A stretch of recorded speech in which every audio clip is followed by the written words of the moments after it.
नमस्कार, स्वदेश न्यूज देख रहे हैं आप। मैं हूं आपके साथ राखी और बात करेंगे रार बरकरार। निकाय और पंचायत चुनाव को लेकर सियासी दलों का ओबीसी आरक्षण को लेकर एजेंडा पहले भी फिक्स था और अब भी फिक्स है। निकाय और पंचायत चुनाव में ओबीसी आरक्षण को लेकर मचे बवाल के बाद लंबे वक्त से टलते आ रहे थे। बीजेपी कांग्रेस एक दूसरे पर ओबीसी की उपेक्षा के आरोप लगा रही है और कोशिश कर रहे हैं कि ओबीसी को न्याय मिल सके। मामला सुप्रीम कोर्ट में है, लेकिन मामले में सियासी रार बरकरार है। त्रिस्तरीय पंचायत और नगरीय निकाय चुनाव के लिए रण तैयार है। दोनों ही सियासी दल पंचायत और निकाय चुनाव को लेकर मैदान में है, लेकिन सुप्रीम कोर्ट में फंसा आरक्षण का पेच सुलझता नहीं दिख रहा। हालांकि ओबीसी आरक्षण को लेकर जो सरकार की तरफ से एप्लीकेशन फॉर मॉडिफिकेशन के लिए याचिका लगाई गई थी, उसमें सरकार ने सुप्रीम कोर्ट में 2 घंटे अपना पक्ष रखा। सुप्रीम कोर्ट ने फैक्ट को भी देखा, कुछ जानकारी सरकार की तरफ से और मांगी गई है और इस पर शिवराज सरकार के कैबिनेट मंत्री भूपेंद्र सिंह ने कहा है कि सरकार पूरी जानकारी उपलब्ध कराएगी। सुप्रीम कोर्ट ने गंभीरता से तथ्यों को सुना और जानकारी मांगी है। अब ओबीसी आरक्षण के मुद्दे पर बुधवार या गुरुवार को सुप्रीम कोर्ट में फिर से सुनवाई हो सकती है। मंत्री भूपेंद्र सिंह ने कहा है कि सरकार ओबीसी को आरक्षण दिलाने का पूरा प्रयास करेगी। सरकार पहले से चुनाव चाहती थी, कांग्रेस की वजह से चुनाव टले थे। अब सुप्रीम कोर्ट में सुनवाई के बाद जो भी निर्णय आए, लेकिन सरकार और विपक्ष के चुनाव में ओबीसी आरक्षण को लेकर अपने अपने दावे और वादे हैं। देखिए, कांग्रेस ने जहां एक और निकाय और पंचायत चुनाव में 27% टिकट ओबीसी वर्ग को देने की बात कही है, वहीं भाजपा 30% टिकट ओबीसी वर्ग को देने का मन बनाया हुआ है। इन सबके साथ एक बात तो तय हो गई है कि इलेक्शन होना है।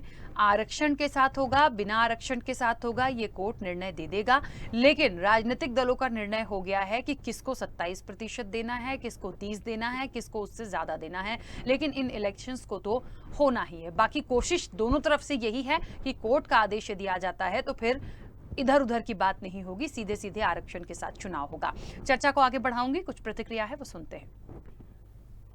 बहुत ही गंभीरता से आज सुप्रीम कोर्ट ने सरकार की याचिका को लिया है, तथ्यों को बहुत गंभीरता से सुना है और उस पर और जानकारी मांगी है। इससे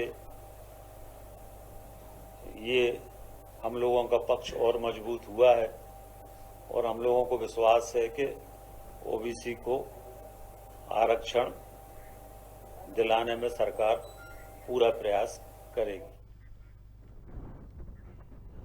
चलिए, तो रार बरकरार है। क्या होगा? आरक्षण होगा, नहीं होगा, कौन जीतेगा, कौन हारेगा? और इस आरक्षण की ये जो तमाम बातें हैं जो बहुत समय से चलती आ रही हैं, ये कब तक ऐसे ही चलती रहेंगी? इस चर्चा को आगे बढ़ाऊंगी। मेहमान जुड़े हुए हैं। सबसे पहले आपका परिचय करा दूं। भारतीय जनता पार्टी का पक्ष रखने के लिए डॉक्टर अभय प्रताप सिंह हमारे साथ जुड़े हैं। डॉक्टर अभय जी, बहुत स्वागत चर्चा में जुड़ने के लिए। और कांग्रेस का पक्ष रखने के लिए रवि वर्मा राहुल हमारे साथ जुड़े हैं।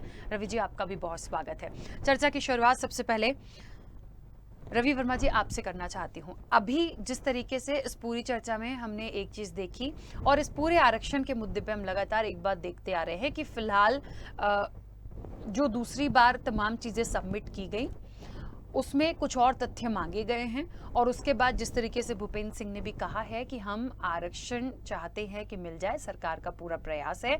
क्या लग रहा है कितना इंतजार किया जाए? क्योंकि पहले कोर्ट की तरफ से जो आदेश हो चुके हैं कि अधिसूचना जारी करनी है, 2 हफ्ते का वक्त था। क्या लग रहा है ये डिले होगा या उससे पहले ये जो दोबारा से तमाम चीजें दी गई हैं इस पर बुधवार गुरुवार सुनवाई में कुछ फाइनल हो जाएगा? क्योंकि इलेक्शन तो होना है, इलेक्शन को कोई नहीं टाल सकता। तो क्या लग रहा है आपको?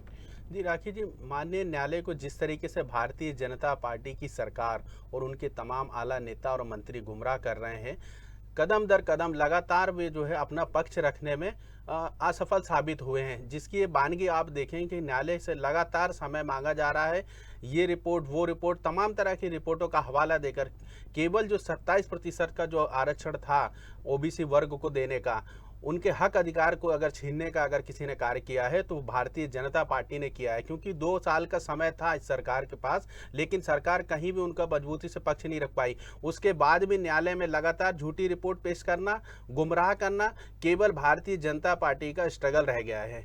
और कहीं ना कहीं ये मध्य प्रदेश की जनता इस बात को भली भांति जान चुकी है कि भारतीय जनता पार्टी की सरकार ओबीसी से जुड़े जो हमारे तमाम साथी हैं, जो वर्ग है, उनका अधिकार जो है छीनने का कार्य भारतीय जनता पार्टी कर रही है, और जिस भी तरीके से उनके हक अधिकारों को छीना जाए ये सरकार हर संभवतः प्रयास कर रही है।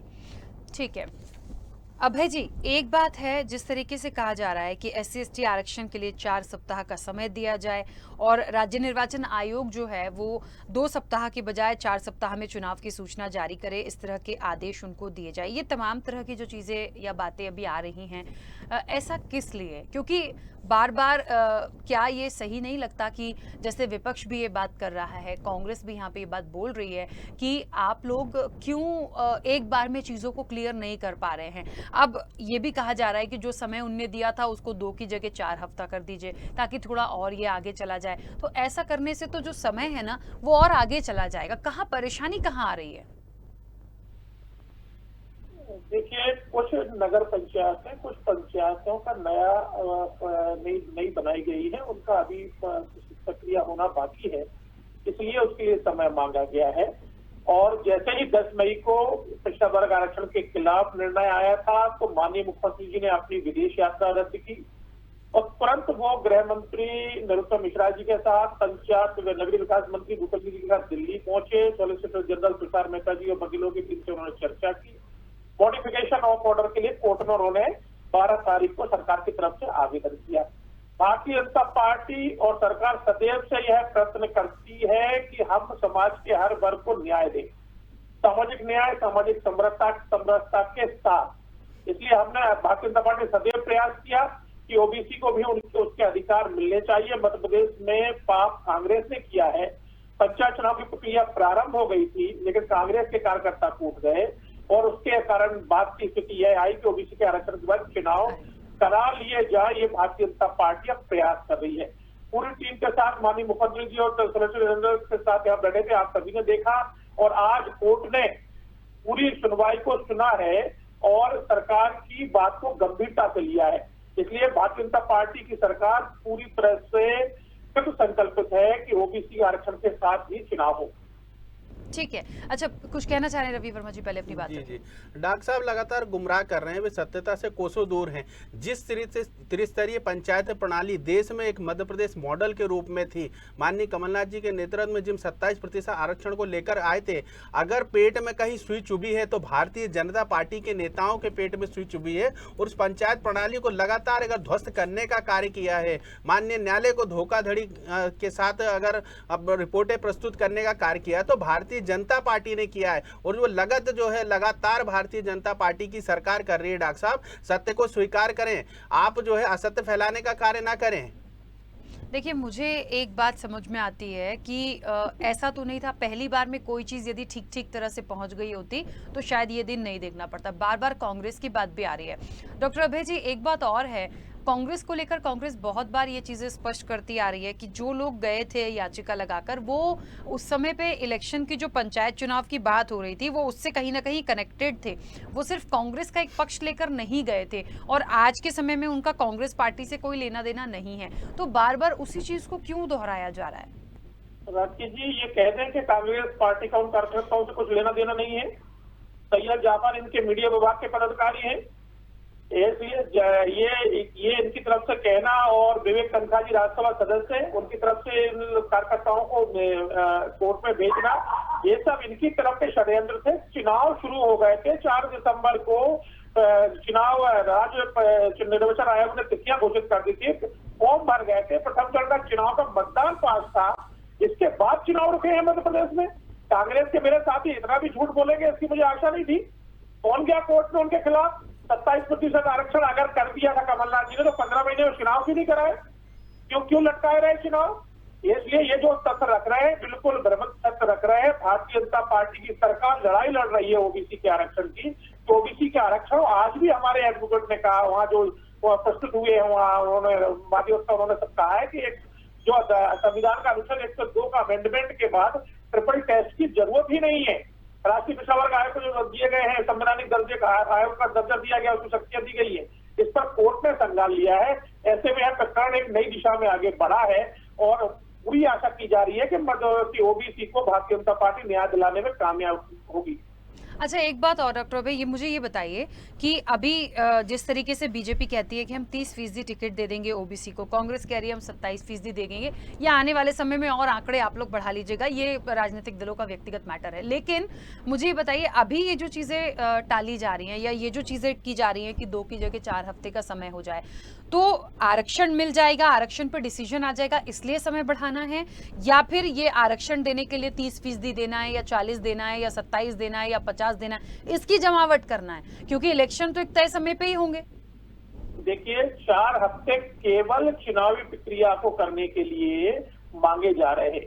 2 हफ्ते में क्योंकि चुनाव करने का सुप्रीम कोर्ट ने निर्देश दिए है, तो 24 तारीख को 24 मई को 2 हफ्ते समाप्त हो जाएंगे। आज 17 तारीख को उस पर बहस हुई है, कल 18 19 तक उसका डिसीजन आएगा। इसलिए सरकार ने चाहा कि इसको 4 हफ्ते कर दिया जाए, जिससे जो सुप्रीम कोर्ट में सुनवाई चल रही है उसके निर्णय आने के बाद विधिवत चुनाव कराए जा सके। ठीक है, रवि वर्मा जी, क्या लग रहा है आपको, ये जो एक समय है इसको बढ़ा देने से क्या आरक्षण मिल जाएगा, या यदि नहीं भी आता है, मान लीजिए कोई और चीज हो गई, कोई और ऑब्जेक्शन आ गया, तो कितना समय इसको खींचा जाएगा? क्योंकि यहाँ तो आपको दे के इसको भी देखना है आपको, क्योंकि देखिए इसमें भी समय तो लगेगा ना भाई। यदि आप 27% या 30%, जैसा कि मैंने पहले बोला, इससे भी ज्यादा यदि आप देना चाहते हो, तो वो भी तो आपको देखना होगा, वो भी तो एक प्रोसेस ही है। बिल्कुल देखना होगा राखी जी, लेकिन भारतीय जनता पार्टी की तैयारियों की लगातार पोल खुल रही है। जितनी मजबूती की बात अभी डॉक्टर साहब कर रहे थे, उनकी हर मजबूती की पोल जो है, मैं नहीं, माननीय न्यायालय ने खोली है कि ये फर्जी आयोग की रिपोर्ट लगाते हैं। जिस तरीके से फर्जी आयोग की रिपोर्ट लगाकर माननीय न्यायालय तक को जो है षड्यंत्र कर गुमराह कर रहे हैं, वो किसी से छुप नहीं रहा है। क्योंकि भारतीय जनता पार्टी की सरकार जो ओबीसी वर्ग के आरक्षण के हक अधिकारों को छीनने की हत्यारी सरकार है। मध्य प्रदेश में भारतीय जनता पार्टी की सरकार चाहती ही नहीं है कि ये चुनाव हो, क्योंकि आज मध्य प्रदेश में लगातार आप प्रदेश के हर जिले में देखेंगे कि हमारे आदिवासी भाइयों को कुचला जा रहा है। महंगाई आज सुरसा की तरह मुंह फाड़े खड़ी हुई है। तो आज इस तमाम ऐसे मुद्दे हैं कि भारतीय जनता पार्टी की सरकार एक डरी हुई सहमी हुई सरकार के मुखिया के रूप में कार्य कर रही। शिवराज जी इतने डरे और सहमे हुए हैं कि आज उनसे कुछ सूझ नहीं रहा है कि महंगाई से कैसे निजात दिलाई जाए। आज लगातार आदिवासी भाइयों का दमन हो रहा है उनकी सरकार में। लाली लिपस्टिक लगाकर देश विदेशों की बात करने वाले, लगातार कांग्रेस को कोसने वाले नरोत्तम मिश्रा जी कहां हैं? आज भी लगातार जो है आदिवासी भाइयों की हत्या हो रही है मध्य प्रदेश में। तो ऐसे तमाम मुद्दे हैं। भारतीय जनता पार्टी की सरकार जानती है कि आज मध्य प्रदेश में हर मोर्चे पर जो है विफल साबित हुए हैं, इसलिए ये एन पेन प्रकरण करके लगातार जो है न्यायालय को भी गुमराह कर रहे हैं, और वे नहीं चाहते हैं कि मध्य प्रदेश में चुनाव हो। देखिए, मुझे ऐसा लगता है ये जो भी मैटर है, लेकिन इसको जल्द से जल्द होना चाहिए, क्योंकि कोर्ट की बात है तो कोर्ट का डिसीजन जो भी होगा प्रॉपर तरीके से होगा। लेकिन फटकार तो एक बार लग चुकी है। बार बार बात वही आ जाती है कि यदि प्रॉपर चीज़ें पहुंच गई होती तो शायद ये नहीं होता। वैसे भी 2 साल का वक्त बर्बाद हुआ ही था, बिल्कुल निश्चित तौर पर खराब गया। वो इलेक्शन टले हैं और टलते टलते आज हम जिस जगह पे हैं कि अब फाइनली आदेश हुआ है, उसके बाद भी प्रॉपर देखिए अभी तो बहुत काम करना बाकी है।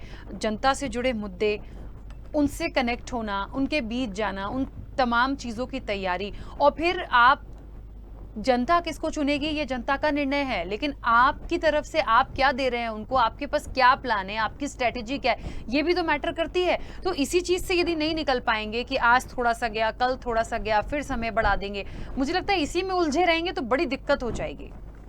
डॉक्टर अभय। राखी जी, सरकार ने जो आज सुप्रीम कोर्ट में सुनवाई हुई है उसमें आरक्षण देने के लिए 2011 की जनसंख्या के आंकड़े प्रस्तुत किए हैं।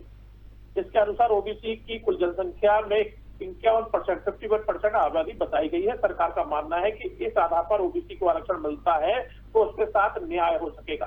सरकार पूरी तरह से, पूरी मुस्तैदी से पूरी हर चीज रख रही है जिससे ओबीसी को न्याय मिल सके। और जिस पिछड़ा वर्ग कल्याण आयोग को यह जो है फर्जी आयोग बता रहे हैं, वो एक सरकार द्वारा बनाया गया कानूनी एक कल्याण आयोग है जिसके गौरीशंकर बिसेन जी अध्यक्ष है।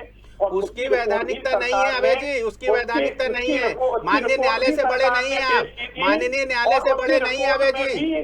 तभी जो ट्रिपल टेस्ट की बात की गई थी जो राजनीतिक, शैक्षणिक और आर्थिक स्थिति पर, उसका सर्वे कराकर उसकी रिपोर्ट भी कराकर सुप्रीम कोर्ट में पेश की गई थी। उसलिए उसका गठन किया गया था। सुप्रीम कोर्ट के जो आदेश है कि यह गठन किया जाए, इसके बाद इसका ट्रिपल टेस्ट किया जाए। इसलिए सारा कानूनी प्रक्रिया के तहत हुआ था और उसके तहत ही आज जो मई में हम इसको ओबीसी आरक्षण पर बहस कर रहे हैं, अगर ये चुनाव पढ़ने देते तो दिसंबर में सारे चुनाव संपन्न हो चुके होते। इसलिए ये सारी इसका श्रेय किसी को जाता है ओबीसी आरक्षण खत्म करने का, तो कांग्रेस को जाता है। देखिए जो कुछ भी है, लेकिन इस मुद्दे पे मुझे ऐसा लगता है बहुत सारी चीज़ों को गंभीरता से लिए जाने की ज़रूरत है, क्योंकि इलेक्शन है। बहुत समय से जितना इंतज़ार राजनीतिक दलों को हो, जनता की जुड़ी हुई चीज़ें हैं, जनता से कनेक्ट किए हुए मुद्दे हैं, उनकी भी बहुत सारी चीज़ें होती हैं जो वो समझ रहे होते हैं कि उनका भी कोई काम करने वाला, उनकी परेशानियों को समझने वाला हो, तो वो तमाम जो जनप्रतिनिधि से उम्मीद करते हैं वो भी उन तक पहुंचे। तो हम तो यहीं से नहीं निकल पा रहे हैं, आगे पता नहीं क्या होगा।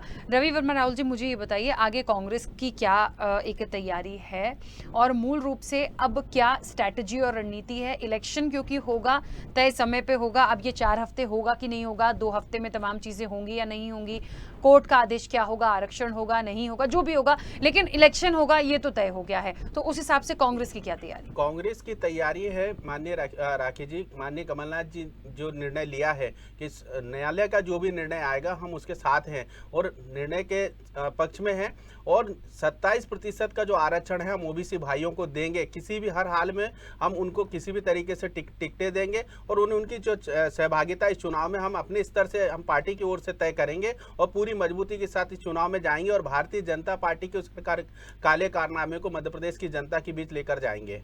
ठीक है, अभी की तैयारियों की बात करें, बैठक की बात करें, लगातार हम देख रहे हैं कांग्रेस की भी है, बीजेपी की भी है, दिग्गजों का उठना बैठना, बैठ के रणनीति, ये कितनी सफल कांग्रेस की होंगी? कांग्रेस के लिए देखिए बार बार टफ टास्क इसलिए भी कहा जाता है क्योंकि हम अभी वर्तमान स्थिति जो देख रहे हैं तो बहुत अच्छी स्थिति में कांग्रेस नहीं है। ऐसे में क्या लग रहा है, क्या मध्य प्रदेश में मौका मिल पाएगा? जी राखी जी, स्थिति, ये आकलन आपका एक स्टूडियो या स्वदेश के माध्यम से हो सकता है, लेकिन पूरी कांग्रेस इस समय मजबूती के साथ मोर्चे पर, हर मोर्चे पर लड़ रही है। क्योंकि आज आप देखेंगे प्रदेश की अर्थव्यवस्था की बात हो या कानून की व्यवस्था की बात हो, भारतीय जनता पार्टी उन हक अधिकारों को देने में आज सक्षम रूप से साबित हुई है। इसलिए कांग्रेस पार्टी उनके हक अधिकारों को हर मोर्चे पर लड़ रही है। और इस चुनाव में आप देखेंगे नगरीय निकाय की बात हो या आगामी 2023 की बात हो, ये दूर दूर तक कहीं नजर नहीं आएंगे, और जिसके भय और डर से आज भारतीय जनता पार्टी लगातार चुनाव के डर से भाग रही है। ठीक है, अभय जी, क्या तैयारी भारतीय जनता पार्टी की? बैठकें तो हो रही हैं, ये बैठकें कितनी सफल होंगी? जो रणनीति बन रही है वो रणनीति धरातल पर कितनी सफल दिखेगी? देखिए, भारतीय जनता पार्टी का कार्यकर्ता 12 ही महीने सक्रिय रहता है। हम चुनाव के लिए हरदम तैयार रहते हैं, इसलिए कांग्रेस के हमारे बंधु चिंतित न हो। भारतीय जनता पार्टी का लगातार कार्यक्रम, कार्यकर्ता और कार्यालय सक्रिय रहते हैं, इसलिए अपनी चिंता करें, भारतीय जनता पार्टी की चिंता न करें। भारतीय जनता पार्टी का कार्यकर्ता सशक्त है, हर बूथ पर है। अभी हमारे प्रदेश सम्मेलन से लेकर विभिन्न कार्यक्रम चल रहे हैं। और जहां तक ओबीसी वर्ग के ये अपने आप को ऐतिहासिक बताते हैं, इतिहास गवा रहा है कि 1950 और 1970 के दशक में काका कालेलकर और बीपी मंडल की अध्यक्षता में 2 पिछड़ा वर्ग आयोग की नियुक्ति की गई थी, लेकिन इन्होंने 1992 के इंदिरा साहनी मामले में जब सर्वोच्च न्यायालय ने कहा कि सरकार को एक आयोग का गठित करे जिससे कि जो सिफारिश करे, पिछड़ा वर्ग के लिए काम करे, तब 1993 में इन्होंने राष्ट्रीय पिछड़ा वर्ग आयोग का गठन किया। उसको भी संवैधानिक अधिकार नहीं दिए। संवैधानिक अधिकार 102वां संशोधन विधेयक लाकर 2018 में माननीय प्रधानमंत्री नरेंद्र मोदी जी ने भारतीय जनता पार्टी की सरकार ने दिए। इन्होंने आयोग तो बना दिया था, लेकिन उसे कोई अधिकार नहीं दिए। SC/ST आयोग पिछड़ा वर्ग के लोगों की समस्याएं सुनता था, उसको इतने अधिकार भी नहीं थे। इसलिए ये केवल बातें करेंगे ओबीसी की, लेकिन ओबीसी का कोई ना नेतृत्व देंगे। जैसा मैंने कहा था कि मध्य प्रदेश में 3 मुख्यमंत्री भारतीय जनता पार्टी ने दिए ओबीसी से, इन्होंने एक भी नहीं दिया आज तक के इतिहास में है। क्योंकि भारतीय जनता पार्टी ओबीसी के लिए पूरे प्राणपण से, ओबीसी को न्याय मिले, हर स्तर पर न्याय मिले, उसके लोग चुनकर आए, ओबीसी से लोग चुनकर आए, उन्हें नेतृत्व मिले और वो अपने निर्णय स्वयं करे। उन पदों पर ही बैठाने का काम भारतीय जनता पार्टी करती आई है और करेगी। चलिए, क्योंकि रवि वर्मा जी आप कुछ कहना चाह रहे थे, अपनी बात रखिएगा। एक बहुत छोटा सा सवाल है मेरा। मान लीजिए आरक्षण का मैटर सॉल्व हो जाता है और कोर्ट का आदेश भी आ जाता है कि चलिए आरक्षण हो, तो दोनों जन यही चाह रहे हैं। मान लीजिए एक बहुत बड़ी जीत हो गई कि हाँ आरक्षण से हो जाए, मान लीजिए यदि ये निर्णय होता है, तब सीटों का जो क्राइटेरिया है, जो अभी 30% है, 27% है, कोई कह रहा है 40%, तब उसका क्राइटेरिया किस हिसाब से करेंगे? असली जीत तो तब मानी जाएगी ना कि कितना फीसदी आप उनको टिकट्स दे रहे हैं। जी, राखी जी, अभय जी की बात को मैं बड़ी धीरता से सुन रहा था। उनके हर दावे की पोल, उनके हर दावे के झूठ को वे स्वयं ही खोल रहे हैं, क्योंकि मध्य प्रदेश में बड़े ही शर्म की बात है कि शिवराज जी 17 वर्ष के मुख्यमंत्री हैं, वे ओबीसी के आरक्षण को कभी बढ़ा नहीं पाए। उमा जी मध्य प्रदेश से आती हैं, बाबूलाल गौर जी दिवंगत नेता आते हैं। तीन मुख्यमंत्री के कार्यकाल में इन्होंने ओबीसी वर्ग के लिए कोई कार्य नहीं किया। हम अपने वचन पत्र के अनुरूप जब हमारी सरकार बनती है, माननीय कमलनाथ जी 27% का आरक्षण जब देने का कार्य करते हैं, तो उसमें भी उनके हक अधिकारों पर डाका डालने का कार्य, उनके ओबीसी के जो हमारे भाई हैं उनके आरक्षण को खत्म करने का कार्य षड्यंत्र पूर्वक अगर कोई करता है